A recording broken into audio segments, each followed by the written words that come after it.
Well, that was about as much of a gut punch as you can possibly imagine. To be up by 8 points with 10 minutes left, having all the momentum in the world, and then just getting, like I said, getting your gut punched, and Alabama just going up and doing what they are capable of doing, and just methodically, and any other adjectives you could come up with better than methodical on that? Just The way the game ended, or the way that they came back and tied the game.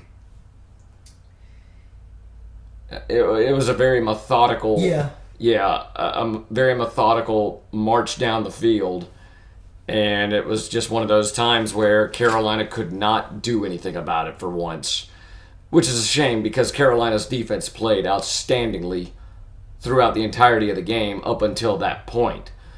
Want to go back to kind of the overall body of the game. One of the things I would say that was stunning to me anyway, and maybe I've just gotten so used to watching Nick Saban's Alabama, where they do like they typically do on that game tying drive, where they just will methodically move the ball down. They don't go for a haymaker. They just basically break you down on a very long drive where they just take your will away. Kalen DeBoer was not doing that today. Alabama came out, and I don't know what it was, but for whatever reason, DeBoer just, I think, was bound and determined to have Simpson throw the deep ball and just try and knock Carolina out with Ryan Williams and Ty Simpson. And fortunately for Carolina, they just could not hook up on that deep route. Unfortunately for Carolina was not able to take advantage of those deep balls in some situations where interceptions were up for grabs. Missed turnovers, I think, hurt the defense. Nevertheless, though, they did, again, play outstandingly today. And you just have to feel for those guys because they were the ones, not that the offense didn't, but the defense clearly, from start to finish, they left it all out there. But at the end of the day, with about 10 minutes left, and just watching that unit get picked apart, they were gassed and just had nothing left in the tank. That logo is still on the helmet.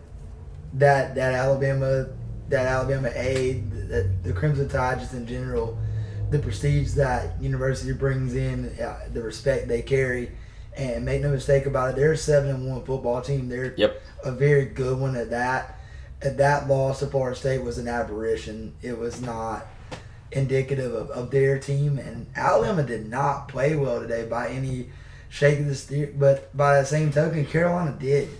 And we looked up at the scoreboard, and there's 6 minutes left in the game, and Carolina's up 22-14, and you're thinking, well, and that sneaky thoughts in the back of your head, well, how can we blow this one? I think we're okay. And then you see, like John mentioned, that Alabama drive, just a slow, methodical drive, just getting the first down, nickel and diming, getting 7-8 yard runs on first down, and that's just killer. And not to put the game on the defense, like you said, they had 14 points. If I remember correctly, on that drive, not the go-ahead touchdown drive, I'm talking about the drive that they tied the game up with. I believe they converted a 3rd and 20, right? No, that was earlier in the game. They did convert, I think, at least 2 third downs because I believe they scored the touchdown came on 2nd down after a loss of downage on 1st down. You go back earlier in the ball game though, and just so many missed opportunities. But then again, so many moments there where you did the one thing you can't do. You help Alabama out. Look, say what all you want to about later in the ball game, but one of the biggest differences in the ball game was the pick six. I don't put that on Sellers. I put that on Faison. You got to do one of two things in that situation. One, catch the ball, which in all likelihood, you're trying to do, or 2, understand the situation, which is hard to do, and swat the ball down. Because the worst thing that could possibly happen happened on that play, and it was a pick six. And for the first half, Alabama only had one scoring drive in that first half, which was an impressive drive, no question. Alabama's going to get theirs. They're a good offense. Kalen DeBoer is a great coach. But, I told you this early in the ball game, after I think the first 2 drives, where Carolina gets a field goal, and then Carolina, I think actually, was it the 3 and out, or was it a first down, and then an Alabama punt following that first down? I think it was a 3 and out, wasn't it? If memory serves, whatever it was. I mean, Carolina got the ball back, and granted, it was deep in our own territory, but I looked at you after that first defensive stop and said, okay, we can play with these guys, which all day Carolina proved that they could, but we ended up just, making 1 or 2 too many mistakes, and it ended up biting Carolina, as it tends to do when you're not a very good team. You mentioned Faison earlier, and it took an act of Congress to get this kid here. And in this NIL era, I think it's even more fair to criticize these kids. And he's not even really a kid. I mean, that young man's, 23 years old now? 23 or 24, something like that. But he got some ridiculous I've heard these crazy offers that he got to come here and to get him here. Man, you got to, like you said, John, you got to make that play. Yes. If you can't make that play, you prevent what happened from happening. We lost game by 7 points. What was that? What was that play? 7 points. 7 points. Yep. Yeah. And I don't know. Sellers was under pressure. He threw it low. So, yeah, you could put a little bit of the blame on him, but if it hits you in the hands, you've got to catch it. And you certainly cannot bat it up in the air like a volleyball. I'll mention, and I don't mean to jump ahead here, but one thing I mentioned to you earlier was just, this is the most frustrating part, is that I don't think Shula actually called a bad game tonight. No. But with the game on the line, we went into this defeatist shell where we're like, we're trying to get to overtime, basically. yeah, who in the absolute world runs a 2-minute offense consisting of the inside zone and a quarterback draw through the tackles, not even on the perimeter where we've attacked successfully throughout the game? Yeah. And then, like, that's what you do, and then you throw an out route to the tight end for 7 yards with 30 seconds left in the game? What is that? It's like the end of the first half of the Oklahoma game last week. And it just makes you want to tear your hair out because you're not getting it done. Okay, you're dinking and danking, but you don't have a first down, or you don't have a timeout, and you don't even have a minute to go in the game. We didn't even have 30 seconds. Yeah. And, if you're going to let Alabama score, as Carolina did, you don't start out slowly like that. You have to start taking deep shots. And there were plenty of opportunities earlier in the ball game where Carolina was in position, and where you and I said, okay, you got to take a shot here. And it was, again, the inside zone or just a screen pass or a run. The one time Carolina does take a shot to Nick Harbor, Harbor ran so far and so fast, he actually had to pull up to catch the ball, and he had to stop in his route, which he did, and he ended up catching the ball. But then what happens? You don't go back to him again, which is another head scratcher. It's like, what are you doing? You've got this guy who is clearly talented, and he has done such a good job of focusing in on football, and he's done a really good job at cleaning up some of the stuff that was hindering him his first 2 years, and you're going to him sparingly. People can say whatever they want to about Harbor's skill and his talent. His talent and skill are there. Mike Shula is just not utilizing it. Surprise, surprise, because guess what? He's doing the same thing with Lenoris Sellers. The thing that made Lenoris Sellers great last year, you're basically taking it away. Now, there were times today where Mike Shula decided, okay, I'm going to use Lenore Sellers the way Lenore Sellers should be used. And what do you know? It worked. But just it wasn't enough, especially early in the game. 6 points in the first half. And you got inside the 10 at least once. We talked about this after the ball game, or actually during the ball game, but this team, and you look at the yardage and the time of possession, Carolina won all of it. But turnovers, again, that's what's haunting us. But also, you look at it and you examine it a little bit further, it's what goes on between the 20s that Alabama was basically, I'm not going to say was yielding to Carolina, but once Carolina got in the red zone, it happened again. It happened against LSU. It happened today, where the offense basically bogged down, whether it be because Mike Shula clammed up in his play calling or because of self-inflicted penalties. The play where Sellers scored in the first half was called back because of a hold. I believe that was on Tree. Yeah, I think that was the call. It was a rather weak call, but yeah, they called it. Sounds familiar, if any of you remember 2019. But nevertheless, you've got an 8-point lead with 10 minutes to go. You should be able to hold on to that, or at the very least make it to overtime. And Carolina didn't. And I just, again, it's just some of those things that make you just kind of scratch your head and just say, what are you thinking? Because if you're playing for overtime, then just take a knee, make Alabama punt, or make Alabama call timeouts. If you're trying to score, don't run right at the tackles. Okay, you're probably in as good of an offensive position as that Alabama is. Their defense is probably as gassed as yours is. Make the tackles and the edges chase you, because there's a likelihood you can outrun them this time.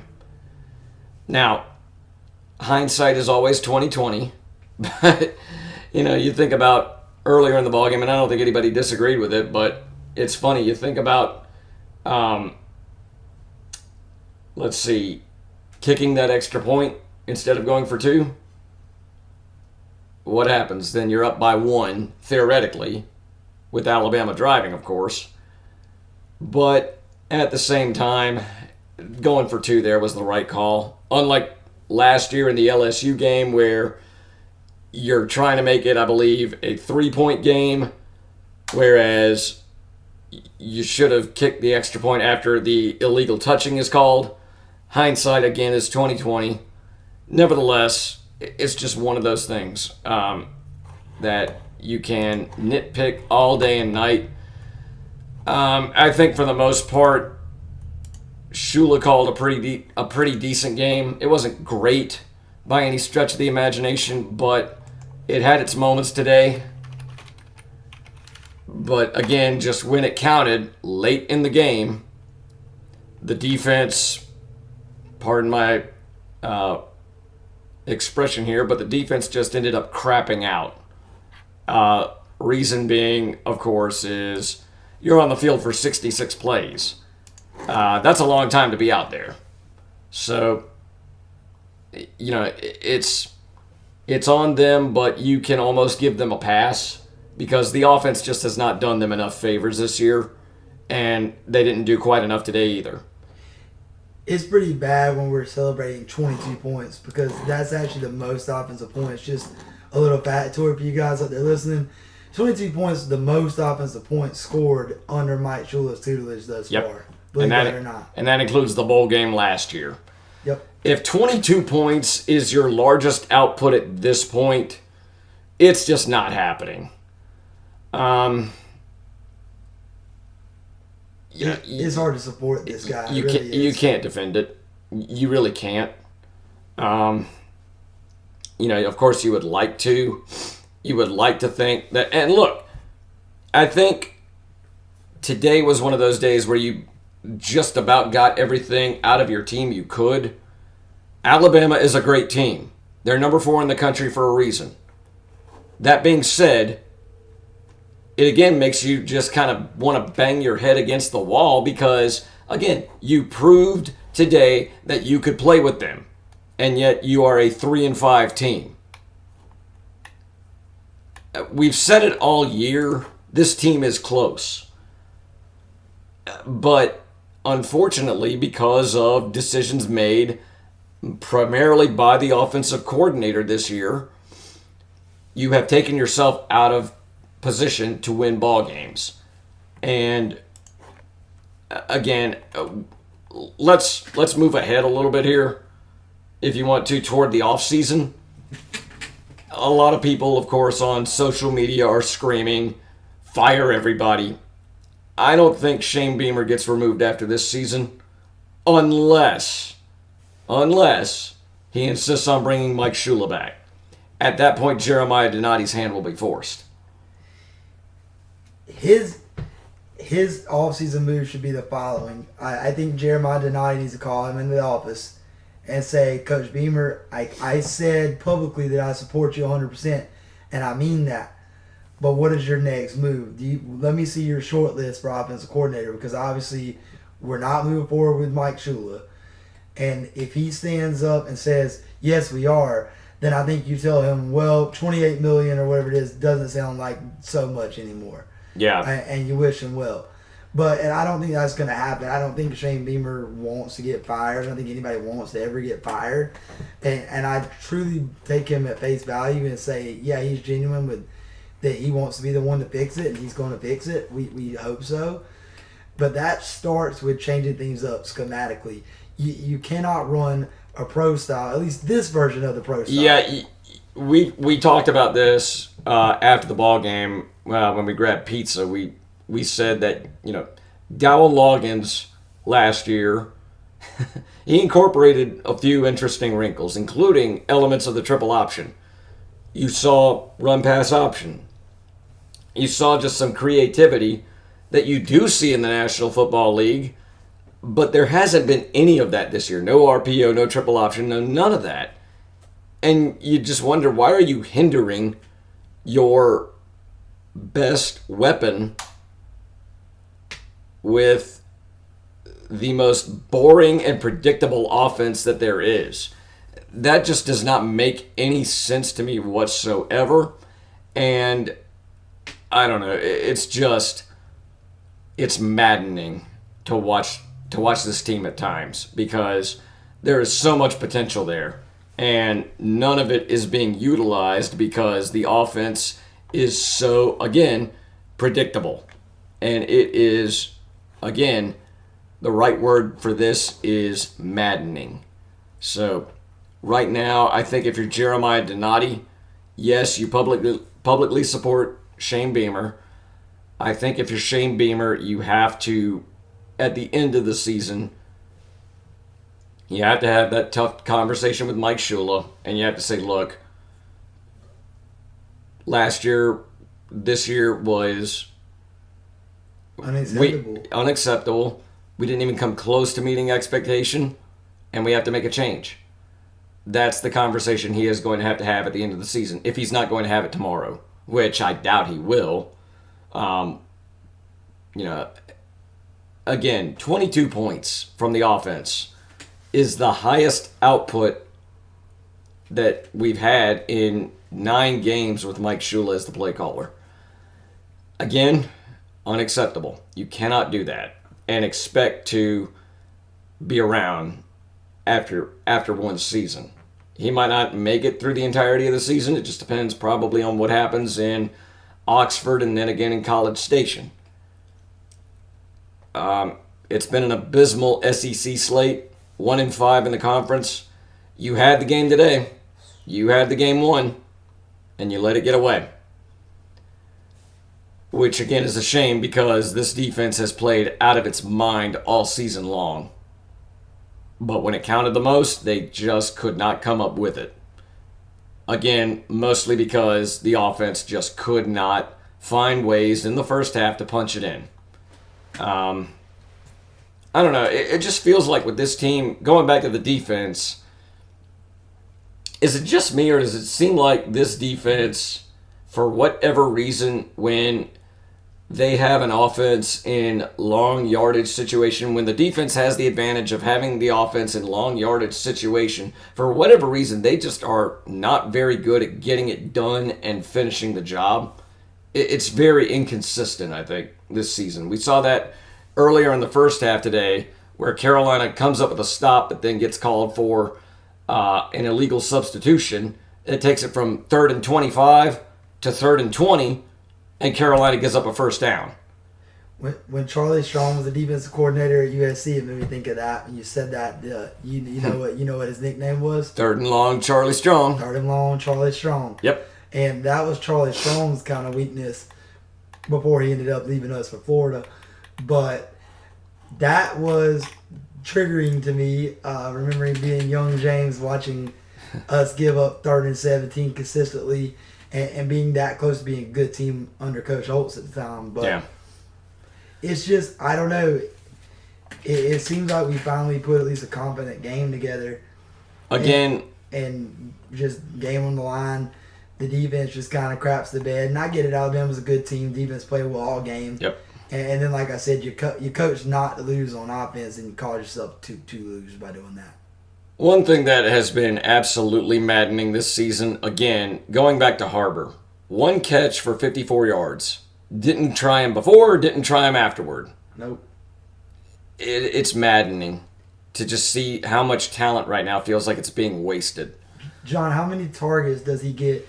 Not only just in the Steve Spurrier offense, heck, even in a Mike Bobo offense, and a Dow Loggins offense, how many more looks does he get? At least 5 a game. At least. I think between 8 and 10 with Spurrier, probably 6 to 8 with Loggins. Loggins was giving him last year probably in the second half of the season at least 2 to 6. Yep. That's probably what you should be averaging with him right now. Mm-hmm. It's been. He's only got 17 receptions on this season alone. That's inexcusable. Absolutely, it is. This might be before. I'm looking at the ESPN chart. This might not have updated because it says he's only had 2 touchdowns on the season. He's had 3. So I don't know if that includes today or not. Nevertheless, though, he is not very, very much higher in his reception total than he was in his first year in 2023, which is ridiculous because he is such a dynamic weapon that should be being utilized a lot more than he is. Even if Shula is let go after this season, I worry about a large exodus into the portal from this group, which is concerning considering that there is still a lot of talent on in this program. We saw it earlier with Michael Smith. I believe all of these tight ends right now are upperclassmen, are they not? Yes. Yeah. Yes. The only one I think we talked about was what's Mike Tyler? I think was his name, the young man from Hammond. Other than that, I can't think of anybody that's not a senior, so that's going to be at the top of the portal list next year. It's got to be. Maybe pull the roster up real quick. Check us on that. But I don't know if tight end is at the top priority of the portal next year, or dare I say quarterback? Yeah, I think quarterback's got to be way up there because and with all due respect to Cutter Woods, I think he's going to be a good player for us. I don't think he's ready yet. I don't think Landon Duckworth will be ready as a true freshman, and I don't think Aaron Nolan is ready yet. That doesn't mean the lights won't come on for him. He's got a ton of potential. Between one of those 3 guys, we're going to strike gold with one of them, if not 2 of them. You would hope. But the question is, do you want to start a redshirt freshman in Cutter Woods next year? Do you want to start a redshirt sophomore raw project in Aaron Nolan, or do you want to start a true freshman? Which you should be able to stop me right there and say no. Absolutely not. Although Duckworth is graduating early this year, isn't he? Yeah. So, I mean, I think your play, and this is just my opinion, I'm no savant on hiring offensive coordinators. Let me stop you there. If Duckworth does become the starter, it's not going to be at the start of the season. No. And we need provided he still comes to Carolina. And we need to have a scheme that fits to the personnel. Yeah. Like, I've been no down-logging super fan, but I like the fact that his scheme, he adapted to the personnel, where on the flip side, it seems like Shula's like, you're going to play my style. Yeah. Yeah. Duckworth, by the way, was in attendance today, as were a very large group of players, high-profile players from this coming class in 2026, all the way, I believe, through 2028. So good to have that today. If there is one silver lining to today, the atmosphere, the game went as well as you could hope for from a recruiting standpoint. Recruits don't really care what the outcome of that game is, as long as they see what the true environment is like, what the best qualities that a fan base can bring. They saw that today. It was very good to see that today. I think the fans did about as well as possible. And you just hope that these guys will reward you for your effort by hopefully committing to Carolina. You're obviously not going to get all of them, but you would like to get some of these high-profile guys, certainly at least. And it was also good to see Coach Spurrier and a good chunk of that 2010 team there today, including Steven Garcia. Just, again, disappointed that this rendition of South Carolina football was not able to get it done against Alabama. Missed field goal early in the game, too. Funny that we've got inconsistencies in the field goal kicking department, and our head coach is a Beamer. I am not remotely on the fire Beamer bandwagon as some of you are. James Lee from 843 over here is certainly much further on that line than I am. But just ironic to say the least, I would say, about our kicking woes. And we had a Beamer ball moment today, though. One of the turnovers that Carolina got was on special teams. So there was that, but again, in a lot of ways, it felt like the LSU game last year, where you have the game for the taking and you just cannot hold it. This time you don't have the excuse of losing Lenoris for it. So you just kind of take a deep breath and wonder what is to come in November. I think I looked at you after the ball game and just said, the only thing you can expect right now to be able to salvage out of this season, because look, it's not pessimism, it's reality. You're not going to be remotely favored or in the ballpark as far as our friends of the desert would be concerned, going to Oxford and then going to College Station. The best you can hope for right now is to beat Coastal and then come home and beat the upstate school.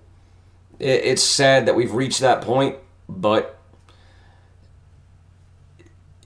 it's just the situation that we're in right now. Who knows what happens? Maybe we go and show that we can play with either of these next two opponents. I don't know, but I would be surprised if we're able to give that kind of, not effort, but if we're able to hang in the ball game and compete for the win late in the game as we were today, because we've got to do this against two very good opponents, and oh yeah, we've got to do it on the road.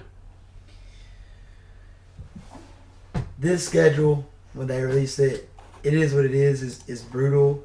As it always is. And it always will be in this league. And Alabama found that out tonight. I mean, any game on the road in the SEC is never easy. I don't care who the opponent is. And obviously, let's just call it what it is. The season is unacceptable. It's a disaster. The train's off the track right now. And it's really up to Shane Beamer. What do you do at this point? Your back's against the wall. You got a lot of people that turn away from you and no longer believe in you. And I don't think those people are crazy for feeling that way right now. But I do think he's in the predicament he's never been before, which is hot seat talk. Yeah, he is. Last year there was talk of the hot seat. I don't think it was quite as severe last year as it will be next year. Definitely not. But is it out of the question to get it right? No, not even remotely close. But again, here's the thing about this team. This team, as we've seen at times, is not that far off. The problem is, and as Coach Spurrier said, more often than not, good teams are the ones that can win the close games. This team has not done that yet this year, or at least not against a team that is either on the same level as you are or above you. And it is shown badly this year.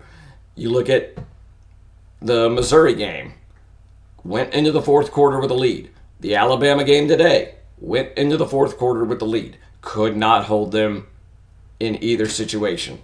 Today is even worse because you go into the fourth quarter with a 1-point lead and you make it an 8-point game with 10 minutes to go, and you think, with the way the defense had been playing at that point, we're going to win this game. You know, and that's the thing about being a Carolina fan now as opposed to 20 years ago. 20 years ago, you think, oh, gosh, I just hope we can hang on. Today, no. Now, because of Coach Spurrier and even, to a degree, Coach Beamer, you really genuinely felt like we were going to win that ball game. And that's the thing that makes this even more frustrating and more of a gut punch, because the game was there for the taking. You should have closed it out, and you didn't. And once again, we have egg on our face.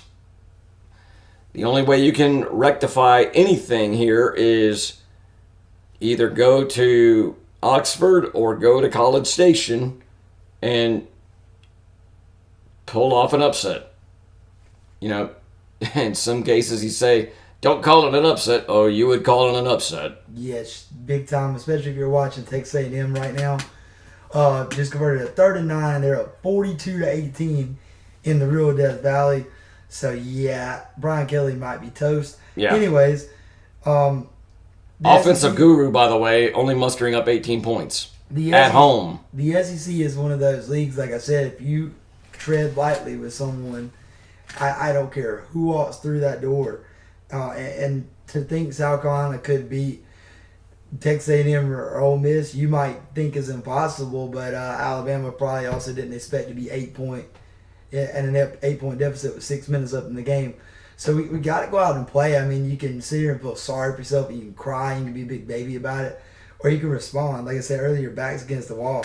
What do you got to lose? I mean, let it all hang out. Go for 2-point conversions. Go for 4th downs. Onside kicks. Run more of those fake punts. Go for it on 4th down if you want to. Flip a card, swing a wide receiver. What do we have to lose at this point? I mean, let him play some. Why not? What do we have to lose at this point? And it almost looked like they were playing with that type of approach today. Yeah. Especially on offense, it looked like they were airing it out. Last week, it was so predictable. Inside zone every single play, it looked like. Today, it was a little bit more creative. We tried things like touch passes and stuff that I haven't seen before. Motion out the back. Yeah. And, outside zones. Yeah. Quarterback draws. Remarkable when you call those that they actually work. But, I don't know. It will be interesting to see, to say the least, going forward. You hate saying it, but